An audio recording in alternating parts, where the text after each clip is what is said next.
Hi, my name's Chip, and I'm the pastor at Union Church. I don't know about you, but the most exciting time of my day is when the mail comes. Someone in our house will yell, "Mail!" And we'll all run to the windows and the doors, and all six of us are looking out as a mail truck stops for max 3 seconds and places normally just some ads in our mailbox and then drives away. And if mail is the biggest daily event, don't get me started on trash day. We don't want to get too excited. We have been living these last 2 months in closed off little worlds. On the one hand, many of us are lucky and blessed enough to be able to still do this, where we can still survive even though we're seeing very few people. My heart goes out to all those in our country and in other countries where this privilege isn't possible. On the other hand, we are all experiencing the limitations of being by ourselves for so long. We need one another. We need to be with each other in each other's presence and to go to other places than just our own homes or the grocery store. We're all a little stir crazy, a little tired, and a lot more lonely. Have you found yourself just jumping in your car and driving around for no good reason, except to remember what your neighborhood looks like? I saw this week an exercise just started popping up of sharing that last normal photo on your phone, which basically consists of just doing normal life with other people, not wearing PPE. For me, it has been so strange to not be able to sit next to others and draw comfort just from being with you. It, it hurts to not be able to visit the sick in hospitals or sit around the living room as we laugh together. We've been closed off from so many of the good things God has to offer us. God gives some gifts as our world begins to open up again. Last week we saw how God offers us gentleness. He doesn't deal with us brutishly or without understanding, but he understands that as fragile people coping with change and new life that looks different, we all need a great deal of grace. And God offers that. He also offers us trust. It's it's trusting God that opens us to the world rather than closing us off from the world. Let's spend a little bit of time together exploring that truth in Mark 16. God offers us trust for these uncertain times. Beginning to read at Mark chapter 16, verse 14. Later, Jesus appeared to the 11 as they were eating. He rebuked them for their lack of faith and their stubborn refusal to believe, those who had seen him after he had been risen. He said to them, "Go into all the world and preach the good news to all creation. Whoever believes and is baptized will be saved, but whoever does not believe will be condemned." Though later described in this passage, is after Jesus has been raised from the dead and appeared alive to Mary. Last week we saw that Jesus patiently comes to us as we contemplate returning to some sort of life. Today Jesus offers us another gift: trust. The word for faith in verse 14 and belief, which we find twice in verse 16, is the same word, which means trust. Sometimes when we're talking about God, we call it faith or belief, but it's describing the same thing that is the bedrock of any relationship: trust. Relationships can withstand many things. They can withstand crises, anger, harsh words, communication issues, many things. But the greatest danger to any relationship is trust. Trust is what makes a genuine relationship. And here, God is inviting you to trust him with your life. to trust someone you have, to know enough about the other person to trust them. But trust isn't just using your mind to agree that something is true. Trust is agreeing that some truth is important for you. When Jesus comes back and brings new life, and with it even more grace than we imagined, it's an invitation to trust him, to enter into a relationship with him where we trust what he tells us. And this is hard for us to do, because one of the creeds of our time is, I'll believe it when I see it, or seeing is believing, or you can't trust this when they try to rush or bust this. Actually, that last one is Tupac, but that may not have any bearing here. The point is, we are a pretty cynical crowd. When I say I'll believe it when I see it, what I really mean is until I see it with my own eyes, I don't believe in it. And I'm highly skeptical that it's going to happen. Which has made this invisible virus we're all dealing with so hard. There was a nursing home near where I live that got hit hard, as many are, and one worker spread without any sign the virus for a week and a half. We are all being asked to trust something which by its very nature we can't first see. Is it any surprise that Jesus does the same here? You are pressured today into thinking that your trust in God closes you off from the world. This comes in part from people in the world that don't understand really how a relationship with God looks, and how wonderful centering your life around God and his promises can be. But part of the skepticism comes from inside the church, unfortunately. From people that think trusting God means we can't engage in the world anymore, and we need to build a wall around anything outside us that might threaten our trust in the Lord.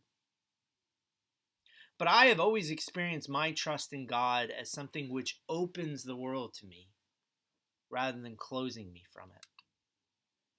We are not in control of very much. But Jesus, who is the mighty God in this world, invites us to have a relationship with him, to navigate our uncertainties through his certainty. All we have to do is trust him. Theologians call trust the condition of the possibility for enjoying the world. First, we trust. Then we see the world and enjoy it. That's the order.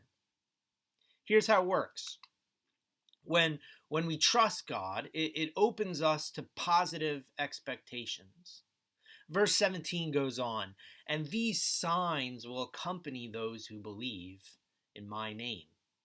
They will drive out demons. They will speak in new tongues. They will pick up snakes with their hands, and when they drink deadly poison, it will not hurt them at all.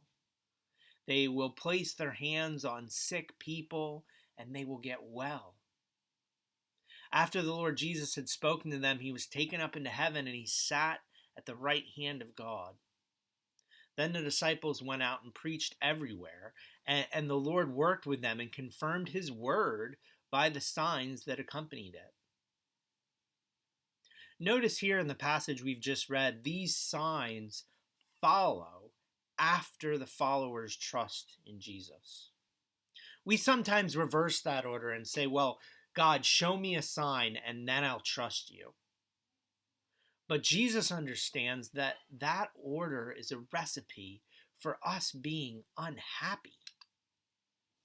Think about if you are making lunch to your kid, and one day they tell you, prove you are my parent. Now, as a loving parent, you'd be happy to do it. But wouldn't the underlying demand be a little unsettling? It demonstrated an underlying issue of trust that needed to be addressed, and not just with showing a birth certificate. Or it could be a good friend, always forcing you to prove your loyalty. Jesus tells us to first trust him.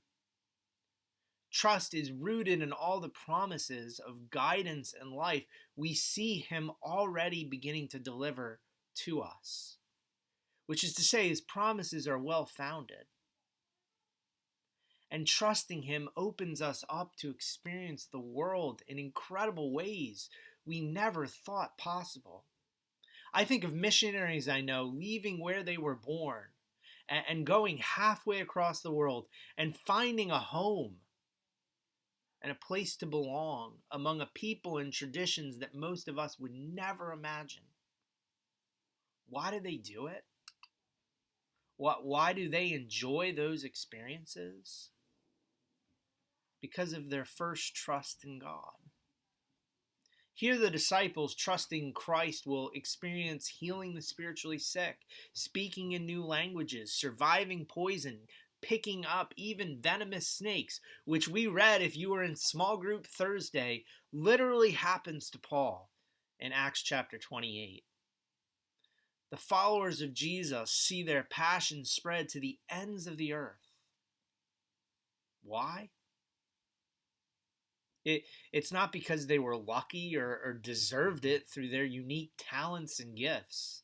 They saw incredible things in God's world because they trusted in God. They trusted the promises of God for forgiveness through Christ's death in our place and his resurrection as the first signs of our eternal life. They believed God was honest and gracious in promising these things to each of us. And because of that, they had a hopeful expectation in the future, rather than a sense of dread. Christ followers have a hopeful expectation in the future, rather than a sense of dread. Don't we need that right now? We have been, over these last 2 months, the church scattered. At some point in the next month or two, we will be the church regathered. And we will have stories to tell. I hope and pray your expectation and excitement is building for that day. And I hope, as we each tentatively step out into a changed world, that our hearts are full of trust in God. And so an expectation of what God's doing next. Trusting in God really does open our world. I was blessed to have teachers in the faith when I was a young Christian who didn't tell me to be scared of certain areas of the world that were beyond redemption, whether it was the arts or the economy or the academy or culture. But instead, they instilled in me a trust that we have a big God and that you will find God wherever you go. Even if you tread on places others before you have not gone, wherever you go, you will find God, and he will not only take care of you, but he will help you enjoy the new things you discover. I was reading a Christian voice I really respect, who often helps me navigate the changing world with wisdom and grace. And I was not surprised when he shared a story about Ravi Zacharias, a Christian teacher who has influenced many and is nearing the end of his earthly life. And when he first became a Christian, he went up to Ravi and asked, should he keep studying what he was studying? And if he did, would he lose his precious new faith? And Ravi, with certainty, warmly reassured him. Not only is life compatible with Christian faith and practice, but God really needs trusting people in all areas of life. I found that to be true too. God allows us to lean into the new challenges and changes of this world rather than away from them. Wherever God has called you this day, You are called to do the Lord's work. Jesus' final reminder, encouragement, charge, and promise to all of us is to trust him. Because when we trust him, he opens up his world to us rather than closing it.